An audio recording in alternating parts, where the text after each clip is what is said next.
Morning class 9th, chapter 4, page number 56, working of institutions. Chapter 3 ख़त्म हो चुका था, अब चैप्टर 4 में एंटर कर रहे हैं हम। Chapter 4, working of institutions. Working of institutions, first of all what is institutions, ठीक है। फिर वर्किंग। एक्चुअली इंस्टीट्यूशंस मतलब ग्रुप ऑफ पर्सनस, इंस्टीट्यूशन मतलब ग्रुप ऑफ पर्सनस, और वर्किंग मीन्स उनके काम। अभी तक हमने पिछले लेक्चर्स में पढ़ा democracy, India is a democratic country, फिर यहाँ पे इलेक्शन होते हैं, फिर वो लोग क्या करते हैं, लॉ बनाते हैं। अब बात ये है लॉ बनता कैसे है। जैसे किसी भी लॉ की बात करें, जैसे एक जीएसटी की बात करें, ये एक टाइप ऑफ टैक्स है, लॉ कैसे बना, या नेगोशिएबल इंस्ट्रूमेंट एक्ट, ये लॉ कैसे बना, ठीक है। जैसे इंडिया में जितने भी लॉ हैं, रूल्स एंड रेगुलेशंस हैं, कैसे बन रहे हैं, कौन बना रहा है। तो फर्स्ट ऑफ ऑल हम ये रीड कर लेते हैं, फिर हम डिस्कशन करेंगे। Democracy is not just about people electing their rulers. In a democracy the rulers have to follow some rules and procedures, they have to work with and within institutions. This chapter is about the working of such institution in democracy. जो rulers को हमने select किया, it means जो leaders को हमने select किया, उनको ना ऐसे नहीं कि वो जो चाहे वो कर सकते हैं, उनको certain rules and regulations follow करने पड़ेंगे, कुछ इंस्टीट्यूशन के अंदर रहकर काम करना पड़ेगा, ठीक है। एज पर कॉन्स्टिट्यूशन काम करना पड़ेगा। We try to understand this by looking at the manner in which major decision are taken and implemented in our country. We also look at how disputes मतलब वाद विवाद कैसे सुलझाए जाते हैं। We also look at how disputes regarding these decisions are resolve. In this process we come across 3 institution. देखिए, 3 type के institution, 3 type के ग्रुप ऑफ पीपल होते हैं। इंस्टीट्यूशन का हिंदी मीनिंग होता है संस्था, लेकिन इधर पे इंस्टीट्यूशन का मीनिंग है, it means group of people, है ना। जिन लोगों को हम चुनते हैं ना, वो लोग क्या ग्रुप ऑफ पीपल होते हैं। हमने किसी को सतना से चुना, ऐसे ही करके दूसरे स्टेट, दूसरे डिस्ट्रिक्ट से चुना जाता है। फिर वो लोग ना, जितने भी पॉलिटिशियन लोग रहते हैं, ये लोग ग्रुप बना के लॉज फ्रेम करते हैं, कानून बनाते हैं। कैसे? 3 लेवल होते हैं, लेजिस्लेचर, एग्जीक्यूटिव, जुडिशरी। लेजिस्लेचर मतलब जो लॉ बनाता है, ठीक है। एग्जीक्यूटिव मतलब जो पालन कराता है। लॉ बना दिया कि रेड लाइट क्रॉस नहीं करनी, लोग क्रॉस किए जा रहे हैं, लॉ तो बन गया, अब क्या करें, ठीक है, तो उसको पालन भी करवाना पड़ेगा। एग्जीक्यूटिव इट मीन्स जो पालन करवाता है। हमने पुलिस ऑफिसर वहाँ खड़ा कर दिया, तो पुलिस ऑफिसर क्या करेगा, जो रेड लाइट क्रॉस करेगा उसे पनिश करेगा, इट मीन्स चालान काटेगा, रोकेगा। अब जुडिशरी क्या होता है, जो न्याय करता है। एग्जीक्यूटिव जो पालन कराता है, जुडिशरी जो न्याय करता है। 3 लेवल होते हैं, ठीक है। You have already read something about this instruction in earlier classes. Here we shall quickly summarise those and move on to asking larger questions. In the case of each institution we ask what does this institution do. हर एक institution से हम ये पूछेंगे, हर एक institution से मतलब group of peoples, ये क्या करेंगे। How is this institution connected to other institution. ये जो इंस्टीट्यूशन है, ग्रुप ऑफ पीपल है, अदर पीपल से कैसे कनेक्टेड है, ये क्या करेंगे, इसकी जो फंक्शनिंग है, काम कर रहे हैं, ये डेमोक्रेटिक है कि नहीं है, या कम है कि ज़्यादा है। Basic objective here is to understand how all this institution together carry on the work of government. Main मुद्दा ये है, हमें देखना ये है कि ये सारे इंस्टीट्यूशन साथ मिलकर कैसे काम करते हैं। Sometimes we compare this with similar institution in another democracies. In this chapter, we take our example from the working of the national level government called central government, union government और just government of India। इसमें हम क्या देखेंगे, अब national level government बोलिए, चाहे central government बोलिए, चाहे यूनियन गवर्नमेंट बोलिए, चाहे गवर्नमेंट ऑफ इंडिया बोलिए, ठीक है। While reading this chapter, you can think of and discuss examples from the working of the government in your state। देखिए, how is major policy decision taken. How is major policy decision taken, it means होता क्या है, जैसे कोई भी law वगैरह बन रहा है, तो कैसे मतलब कोई भी डिसीजन लिया और कैसे मतलब लॉ इम्प्लीमेंट हो गया कि हाँ आज से ये होना चाहिए। लॉ इम्प्लीमेंट कर दिया गया कि कोई भी इलीगल बिजनेस करेगा तो उसे पनिश किया जाएगा, किसने बोला पहली बात, और क्यों ऐसा डिसीजन लिया। तो एक हम एग्जाम्पल पढ़ते हैं। On August 13, 1990 the government of India issued an order. It was called an office memorandum. Like all government orders, it had a number and is known by that. OM number .36012/31/90 EST SCT dated 13/8/99. The Joint Secretary and Officer of the Department of Personnel and Training in the Ministry of Personal Public Grievances and Pension signed the order. It was quite short, barely one page. It looked like any ordinary circular or notice that you have been seen in school. The government issues hundreds of orders every day in different matters, but this one was very important and became a source of controversy for several years. Let us see how the decision was taken and what happened later. देखिए क्या होता है, government decision लेती है. अब ठीक है, यहाँ पे एक डिसीजन के बारे में बताया गया है. अब जो डिसीजन गवर्नमेंट लेती है ना, ठीक है, ऐसा नहीं कि गवर्नमेंट ने डिसीजन ले लिया और वो पास कर दिया गया. गवर्नमेंट डिसीजन लेती है, वो डिस्कशन होता है बहुत लोगों से, इट मीन्स गवर्नमेंट के लोगों से. ऐसा नहीं कि एक पर्सन डिसीजन ले लेता है. फिर वो जब डिसीजन पास ऑन होता है ना कि हाँ अब इसे लागू करना चाहिए, उस डिसीजन को बोलते हैं ऑफिस मेमोरेंडम. ठीक है, एक गवर्नमेंट, जैसे क्या होता है स्कूलों में नोटिस लग जाता है ना, ये कल से छुट्टी है या 10th के पेपर कल से हैं, परसों से हैं,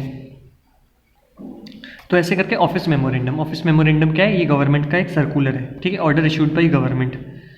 अब जैसे ऑर्डर इशूड बाई गवर्नमेंट, तो गवर्नमेंट कौन, गवर्नमेंट कोई पर्सन है क्या जिसको हमने चलते देखा हो कि भाई चल रहा हो? गवर्नमेंट ऐसे कोई पर्सन नहीं है. एक्चुअली होता क्या है कि गवर्नमेंट में ना कुछ कैबिनेट होते हैं. ठीक है, कैबिनेट जैसे जो जैसे पार्लियामेंट में मेंबर्स होते हैं ना, उसमें कुछ मिनिस्टर्स कैबिनेट मिनिस्टर्स होते हैं. कैबिनेट मिनिस्टर्स वो मिनिस्टर्स होते हैं जिनको अलग अलग मुद्दों से रिलेटेड एक एक डिपार्टमेंट दे दिया गया. एक एक डिपार्टमेंट मतलब एक एक पोर्टफोलियो दे दिया गया. जैसे रेलवे से रिलेटेड दे दिया गया पीयूष गोयल जी को. ठीक है, एक वो मिनिस्टर है, रेलवे मंत्री. रोड से रिलेटेड दे दिया गया नितिन गडकरी जी को. ठीक है, अब क्या होता है, वो तो है रेलवे मंत्री है, अब उसमें रेलवे कैबिनेट मिनिस्टर है कौन, नितिन गडकरी, पीयूष गोयल, निर्मला सीतारमन फाइनेंस मिनिस्टर. अब कैबिनेट के अंदर आते हैं मिनिस्टर्स, जैसे मैंने बताया ये कैबिनेट हो गया, मतलब डिफरेंट टाइप के. उसके बाद जैसे मैंने एग्जाम्पल की रोड ट्रांसपोर्ट मिनिस्टर की. अब रोड ट्रांसपोर्ट मिनिस्ट्री में भी डिफरेंट डिपार्टमेंट्स होते हैं कि समझिए एक ऐसा डिपार्टमेंट होगा कि जो रोड से सिर्फ ये 2 स्टेट में काम करेगा, या कोई ऐसा डिपार्टमेंट होगा कि परचेज से रिलेटेड ये डिपार्टमेंट काम करेगा. ठीक है, क्योंकि रोड बनानी है तो परचेज करना पड़ेगा, सीमेंट, रॉ मटेरियल वगैरह, ये काम करेगा. रोड के अप्रूवल से रिलेटेड दूसरा डिपार्टमेंट. ठीक है, पैसा डिस्ट्रीब्यूट या लोगों से टोल टैक्स लेने के लिए ये डिपार्टमेंट. तो देखिए सबसे पहले कैबिनेट में बहुत सारे मिनिस्टर्स होते हैं. फिर उसके अंदर जो मिनिस्ट्री होती है, जैसे इधर पे 3-4 टाइप के मिनिस्टर्स होंगे, है ना, ग्रुप ऑफ मिनिस्टर्स को कैबिनेट बोलेंगे. फिर वो मिनिस्ट्री होती है, मिनिस्ट्री जैसे मंत्रालय, ministry of corporate affairs, ministry of finance, ministry of revenue, उसके अंदर डिपार्टमेंट्स होते हैं. ठीक है, तो क्या होता है, ये जो डिपार्टमेंट है ना, जैसे यहाँ पे लिखा है the joint secretary and officer in department of personal and training in the ministry of personnel public grievances and pension. यहाँ पे कौन सी मिनिस्ट्री है, मंत्रालय कौन सा है, ministry of personnel public grievances and pension, ये मिनिस्ट्री. इसका डिपार्टमेंट कौन सा है, department of personal and training. ठीक है, ये डिपार्टमेंट हो गया, ये मिनिस्ट्री हो गई. ऐसे करके इसके कोई मिनिस्टर होंगे, फॉर एग्जाम्पल ए, तो ए जो है ना इस कैबिनेट के मेंबर होंगे. ठीक है, ऐसे होता है. तो गवर्नमेंट क्या करती है, एक ऑर्डर इशू करती है उसे जो सही लगता है डिस्कशन करने के बाद. ठीक है, कैसे ऑर्डर इशू करती है, जो कैबिनेट में ग्रुप ऑफ मिनिस्टर्स रहते हैं उनकी फिर अलग अलग मिनिस्ट्री होती है, उस मिनिस्ट्री में फिर अलग अलग डिपार्टमेंट होते हैं.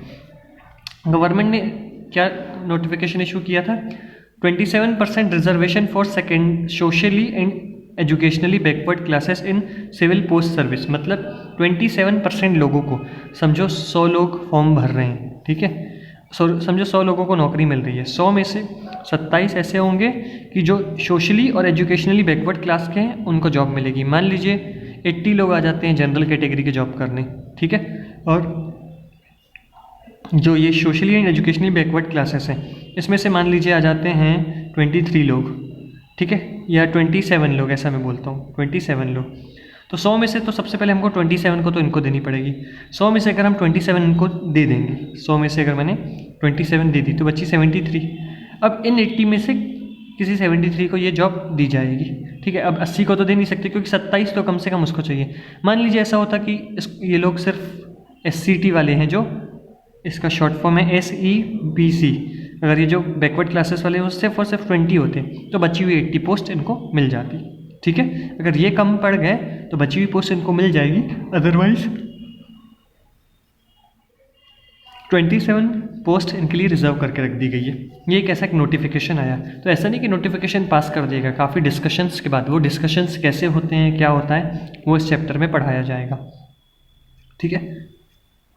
The government issues hundreds of order every day. एक ऑर्डर नहीं, गवर्नमेंट ऐसे प्रतिदिन बहुत सारे ऑर्डर्स इशू करती है। पर ये बहुत क्या है, ऐसा मुद्दा था, बहुत पॉपुलर मुद्दा था जिसको यहाँ पे डिस्कस किया गया है। The order announced a major policy decision. ये जो ऑर्डर था इसने एक मेजर पॉलिसी डिसीजन बताया। क्या बताया? It said that 27% of the vacancies in civil post and services under the government of India are reserved by socially and educationally backward classes, SEBC। इस order के अकॉर्डिंग 27% इनको reservation मिलना चाहिए। SEBC is another name for all those people who belong to caste that are considered backward by the government।